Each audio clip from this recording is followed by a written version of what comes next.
लीजिए सुनिए बंकिम चंद्र चटर्जी के लिखे उपन्यास आनंद मठ के पहले खंड के 17वें परिच्छेद को मेरी यानी समीर गोस्वामी की आवाज में।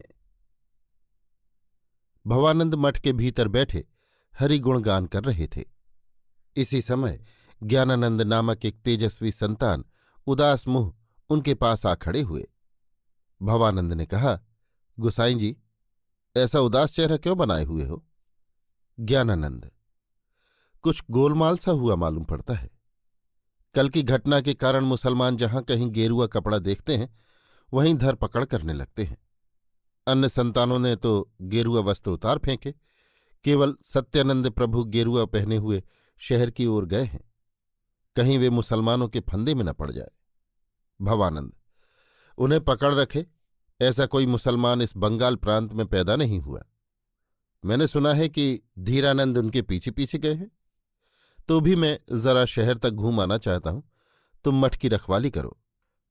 ये कहे भवानंद ने एक सुनसान कमरे में जा एक बड़े भारी संदूक में से कई तरह के कपड़े बाहर निकाले। सहसा भवानंद का रूप और का और हो गया।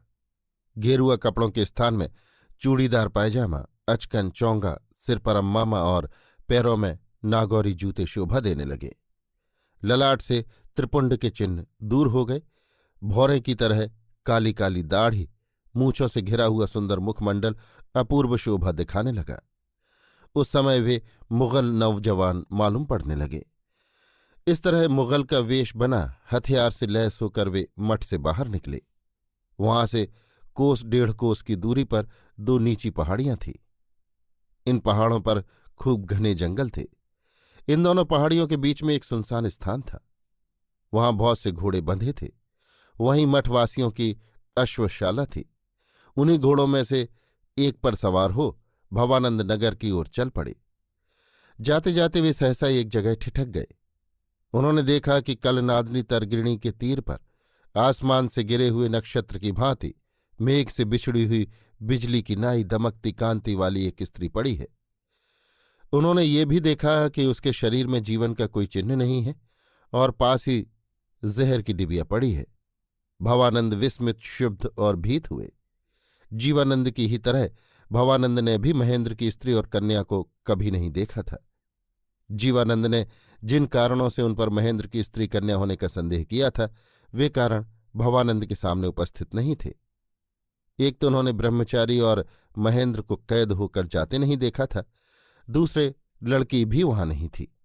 डिबिया देखकर उन्होंने अनुमान किया कि कोई स्त्री विष खाकर मर गई है। ये सोचकर वे उस शव के पास चले आए और उसके सिर पर हाथ रखकर देर तक कुछ सोचते रहे। इसके बाद उन्होंने उसके सिर, बगल, पांजर, हाथ आदि पर हाथ रखकर देखा और अनेक प्रकार से परीक्षा की जो साधारण लोग नहीं जानते। तब उन्होंने मन ही मन कहा, अब भी समय है, पर इसे बचाकर ही क्या करूंगा। इस प्रकार भवानंद ने बड़ी देर तक सोच विचार किया। इसके बाद जंगल में जाकर वे एक वृक्ष के बहुत से पत्ते तोड़ लाए। उन्होंने उन्हें हाथ से मलकर उनका रस निचोड़ा और उस मुर्दे के ओंठ में अंगुली डाल उसी के सहारे वो रस उसके गले के नीचे उतारने लगे। इसके बाद उन्होंने थोड़ा सा रस उसकी नाक में भी टपकाया और कुछ हाथ पैरों में भी मल दिया।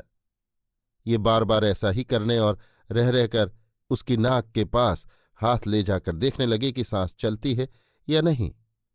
उन्हें मालूम पड़ा मानो उनका यत्न विफल हुआ चाहता है। इस प्रकार बहुत देर तक परीक्षा करते रहने के बाद भवानंद का चेहरा खिल उठा, क्योंकि उनकी अंगुली में धीरे से सांस चलने की हवा लगी। अब तो वे और भी रस निचोड़ निचोड़ कर उसे पिलाने लगे। क्रम से जोर जोर से सांस चलने लगी। अब नाड़ी पर हाथ रखकर भवानंद ने देखा कि नाड़ी चल रही है। अंत में पूर्व दिशा के प्रथम अरुणोदय की नाई प्रभात के खिलते हुए कमल की तरह तथा अनुराग के प्रथम अनुभव की भांति कल्याणी ने धीरे धीरे आंखें खोल दी। ये देख भवानंद उस अधमरी देह को घोड़े पर चढ़ा जल्दी से नगर की ओर चले। अभी आप सुन रहे थे बंकिम चंद्र चटर्जी के लिखे उपन्यास आनंद मठ के पहले खंड के 17वें परिच्छेद को मेरी यानी समीर गोस्वामी की आवाज में।